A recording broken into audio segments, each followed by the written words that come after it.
Bonjour tout le monde! Donc aujourd'hui, le chapitre qu'on va voir, c'est les impacts des activités humaines sur les écosystèmes. On va utiliser la période d'aujourd'hui, jeudi, et aussi la période de vendredi, qui est demain matin, pour travailler ça. Donc vous allez avoir deux blocs. Donc ce que je vais faire, c'est que c'est un chapitre qui est dans le volume, mais là, vous n'avez pas le volume avec vous. Donc j'ai pris les pages en photo, mais je vais vous en faire la lecture pour que ce soit un petit peu moins compliqué pour vous. Donc, section 3.2, les impacts humains sur les écosystèmes. Quand tu regardes par la fenêtre de ta maison ou de ta classe, vois-tu la même scène que tu aurais pu voir il y a 100 ans? Probablement pas. Lorsque la population de la Colombie-Britannique a commencé à augmenter, les gens ont défriché la terre pour y construire des maisons et des fermes. Certaines de ces agglomérations ont grandi et sont devenues des villages et les villes que nous connaissons aujourd'hui. On a coupé des arbres afin d'utiliser leur bois comme combustible et matériaux de construction. On a construit des routes qu'on a asphaltées. À certains endroits, on a enfoui les arbres et labouré les prairies pour créer des fermes ou des vergers. Les sociétés humaines influent sur l'environnement autour d'elles dans leurs efforts pour répondre à leurs besoins. Quel type de changement de l'environnement peux-tu voir dans les deux photos de la figure 3.9? Donc, tu pourras prendre un moment pour regarder les deux photos. On peut voir que ces deux photos-là sont très différentes. Je vous laisserai aussi deviner quelle photo ramène à aujourd'hui. Je pense que ce ne sera pas très compliqué. Faire des choix. De nombreuses personnes semblent si éloignées de la nature qu'elles oublient à quel point elles dépendent de l'environnement. La plupart des gens achètent de la nourriture à l'épicerie et passent la plus grande partie de leur temps dans des maisons ou d'autres bâtiments. Les gens mettent leurs déchets au bord de la route où ils seront ramassés et ne pensent jamais à l'endroit où ces déchets sont emportés. Toutefois, tout ce que les gens utilisent comme nourriture et comme abri vient des ressources naturelles que la Terre produit. Toi et toutes les personnes que tu connais dépendez de la nature et en faites aussi partie. Ce que ça veut dire, c'est que, bien évidemment, vous faites partie de la nature. La race humaine est une espèce. Mais évidemment, je pense que vous savez qu'on dépend de la terre. Tous les jours, on utilise les ressources de la terre et on en a besoin. Les ressources naturelles sont des objets présents dans la nature, tels que les arbres, l'eau, le pétrole, le poisson et les minéraux, que les gens utilisent pour répondre à leurs besoins élémentaires. Les ressources qui peuvent être remplacées sont les ressources renouvelables. Par exemple, chaque année, de nouveaux arbres poussent. Les poissons ont des petits et des graines produisent des plantes que l'on mange. Les ressources qui ne peuvent être remplacées sont les ressources non renouvelables. Elles incluent les combustibles fossiles tels que le charbon et le pétrole. En ressources renouvelables, si vous vous souvenez bien, on avait aussi parlé des énergies qui provenaient de ressources renouvelables, donc je vous laisse y penser un petit peu. Essayez de vous souvenir de quoi on avait parlé. Puis ça, j'imagine que vous vous souvenez aussi que les ressources non renouvelables, on parlait des combustibles fossiles. En Amérique du Nord, ainsi que dans quelques pays, les populations utilisent beaucoup plus que leur part des ressources naturelles de la Terre. La plupart de ces sociétés ne vivent pas d'une manière durable. La durabilité signifie que les ressources de la nature sont renouvelées ou remplacées au moins aussi rapidement qu'elles sont utilisées. Cela signifie aussi que tous les déchets peuvent être absorbés ou recyclés sans nuire à l'environnement. De nos jours, les gens sont préoccupés par la disparition des ressources de la Terre. Pour connaître l'impact que tu as sur l'environnement, tu peux déterminer ton empreinte écologique. Une empreinte écologique est la superficie de terre et d'eau nécessaire pour fournir toutes les matières et l'énergie que tu utilises. Cette terre doit aussi absorber tous les déchets que tu produis. Et idéalement, on essaie de réduire cette empreinte-là. La perte d'habitat. Quand on assèche ou remplit un marais ou quand on coupe les arbres d'une forêt, l'environnement perd des habitats. Quand les habitats disparaissent, les organismes qui en dépendent doivent trouver d'autres habitats pour satisfaire leurs besoins élémentaires. Quand de nombreux habitats disparaissent, les espèces n'ont plus d'endroit où aller et beaucoup disparaissent. La perte d'habitat est actuellement la plus grande menace qui pèse sur les organismes vivants. Par exemple, en Colombie-Britannique, les populations de crotales de l'Ouest, voire la figure 3.10, donc on voit l'espèce qui est juste à côté, sont menacés en raison de la perte d'habitat. Ça veut dire qu'ils n'ont plus d'endroit où habiter, tout simplement. Ce serpent à sonnette vit dans les régions intérieures sèches du sud de la province et a perdu beaucoup de son habitat naturel au profit d'habitations, de fermes, d'autoroutes et d'autres activités humaines. Donc c'est l'expansion de nos activités humaines qui fait en sorte que cette bête-là n'a plus d'endroit où vivre. Parce que dans le fond, nous, on prend, en construisant nos maisons, nos routes, etc., les fermes, on enlève des endroits où cette bête-là habitait avant. On lui vole un peu sa place. De nombreux serpents sont aussi tués sur les autoroutes ou par des gens qui ont peur qu'ils blessent des personnes ou d'autres animaux. Les habitats sont parfois endommagés par l'empiètement des routes ou d'autres activités d'envergure. Cela a pour effet de fractionner l'habitat d'un animal. Dans certains cas, l'habitat peut être réduit à un îlot de terre entouré d'habitations ou d'autres. Quand un habitat est séparé en parties, on dit qu'il y a fragmentation de l'habitat. Les espèces introduites. Il arrive parfois que les gens introduisent volontairement ou accidentellement de nouvelles espèces dans un écosystème. Ces nouvelles espèces sont des espèces introduites, aussi appelées espèces exotiques, étrangères ou non indigènes. Ces espèces peuvent causer des problèmes aux espèces indigènes, c'est-à-dire aux espèces originaires de cet écosystème. Les espèces introduites indigènes, d'autres parties du monde, où leurs populations sont régulées ou limitées par des prédateurs ou d'autres facteurs naturels. Si les espèces introduites ont plus de facilité à survivre et à se reproduire que les espèces indigènes, elles peuvent prendre la place d'une ou de plusieurs espèces indigènes.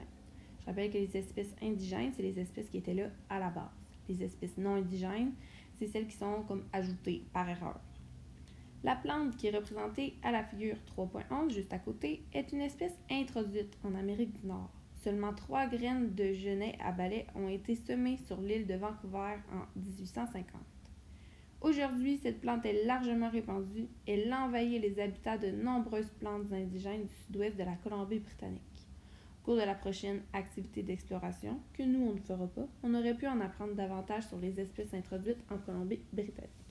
Donc si on regarde l'espèce de plante à droite, cette espèce introduite, le genêt à balai, pousse maintenant presque partout au sud de l'île de Vancouver et dans certaines parties du sud-ouest de la Colombie-Britannique. Elle est issue de seulement 3 graines qui ont été semées sur l'île de Vancouver près de Sceaux. Donc dites-vous que en 1850, il y a seulement eu 3 petites graines de cette plante-là qui ont été semées, puis maintenant, ça a envahi une bonne partie de l'île de Vancouver. Ensuite, on a la pollution de l'air. Les écosystèmes peuvent être endommagés par la pollution de l'air, de l'eau et du sol. La combustion des combustibles fossiles, le charbon, le pétrole et le gaz naturel contribuent à la pollution de l'air. Quand les combustibles fossiles brûlent, ils libèrent de grandes quantités de dioxyde de carbone ainsi que des gaz qui contiennent des composés sulfurés et azotés. Bien que les plantes aient besoin de dioxyde de carbone, les quantités croissantes de dioxyde de carbone dans l'environnement sont plus grandes que ce que les plantes de la Terre peuvent utiliser. Donc, on en avait déjà discuté ensemble quand je vous avais dit que oui, du CO2, les plantes, ils en ont besoin, sauf que là, il y en a trop pour ce que les plantes sont capables d'absorber puis le travail qu'ils peuvent faire avec ça. Donc, c'est là que ça devient problématique. En conséquence, ce gaz s'accumule dans l'atmosphère. Le dioxyde de carbone ainsi que quelques autres gaz emprisonnent la chaleur de la Terre. C'est ce qu'on appelle les gaz à effet de serre, comme on a discuté un petit peu plus tôt. Comme le fait le verre dans une serre. Ce phénomène qui est représenté à la figure juste en bas se nomme l'effet de serre. Un grand nombre de scientifiques croient que l'effet de serre cause le réchauffement de l'atmosphère de la Terre. On appelle réchauffement planétaire ou réchauffement du globe le réchauffement de l'atmosphère de la Terre. Des quantités normales de dioxyde de carbone aident à maintenir la Terre suffisamment chaude pour que la vie y soit possible. Toutefois, un grand nombre de scientifiques croient que les quantités accrues de dioxyde de carbone et d'autres gaz à effet de serre réchauffent rapidement notre planète.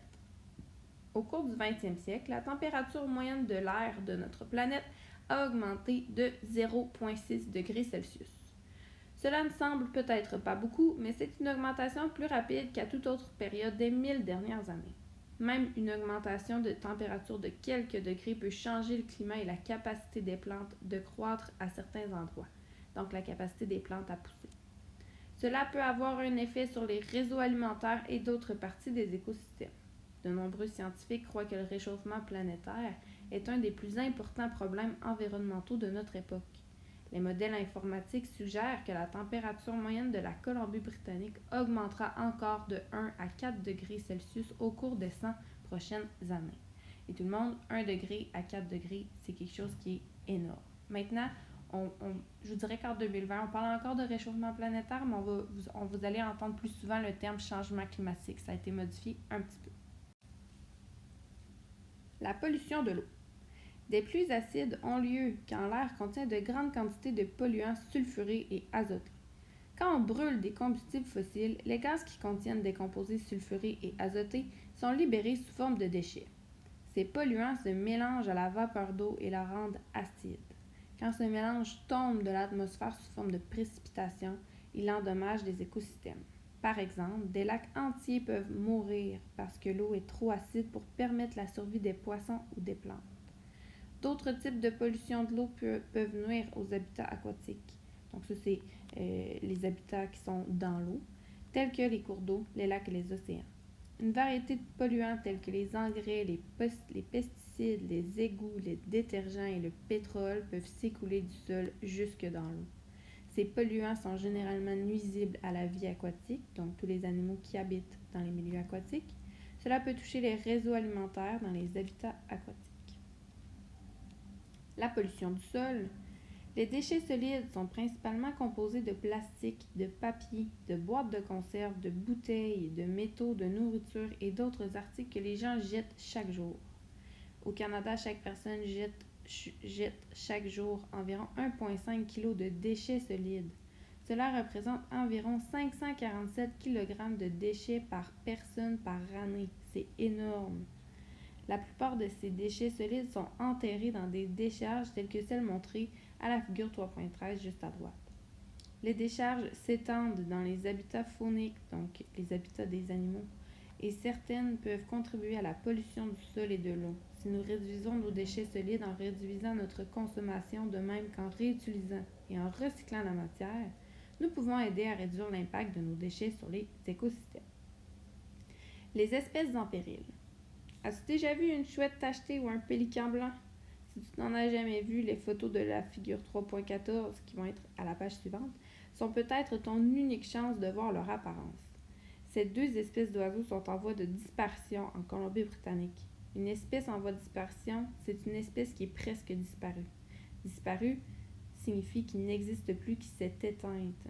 La population d'une espèce en voie de disparition est si petite que si des mesures immédiates ne sont pas prises pour la faire augmenter, tous les individus mourront. Une espèce menacée est une espèce qui pourrait devenir en voie de disparition si les facteurs qui limitent sa population ne sont pas renversés. La perte d'habitat est la principale cause du nombre important d'espèces en péril, mais elle ne constitue pas la seule raison. Des biologistes croient que le problème des espèces introduites est si grave qu'il deviendra un jour la principale raison de la disparition des espèces. La pollution, les changements climatiques et la surexploitation des ressources ou la chasse sont d'autres facteurs qui peuvent entraîner la disparition des espèces.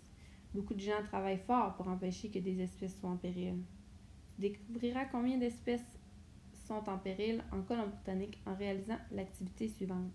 Nous, on va faire une activité sur les espèces qui sont en péril, mais on ne la fera pas aujourd'hui, on va la faire dans les prochaines semaines. Donc, on va reparler de ça. Donc, comme vous pouvez voir, on avait parlé que la chouette tachetée, qui est l'image en A, et le pélican blanc, qui est l'image en B, sont en voie de disparition en Colombie-Britannique. Donc, ce serait très étonnant que vous puissiez en voir une passer quelque part. Donc ici, je vais te laisser lire le résumé de la section 3.2. Ça fait juste un petit retour sur tout ce qu'on vient de lire ensemble. Ensuite, ce que je vais te demander de faire, c'est de répondre aux petits exercices qui sont dans le bas de cette page-ci. Donc, premièrement, je vais te demander de faire le numéro 1, le numéro 2, le numéro 3 et le numéro 5. Donc, le seul qu'on fera pas, c'est le numéro 4. Donc, bonne journée tout le monde et on se revoit très bientôt, j'espère.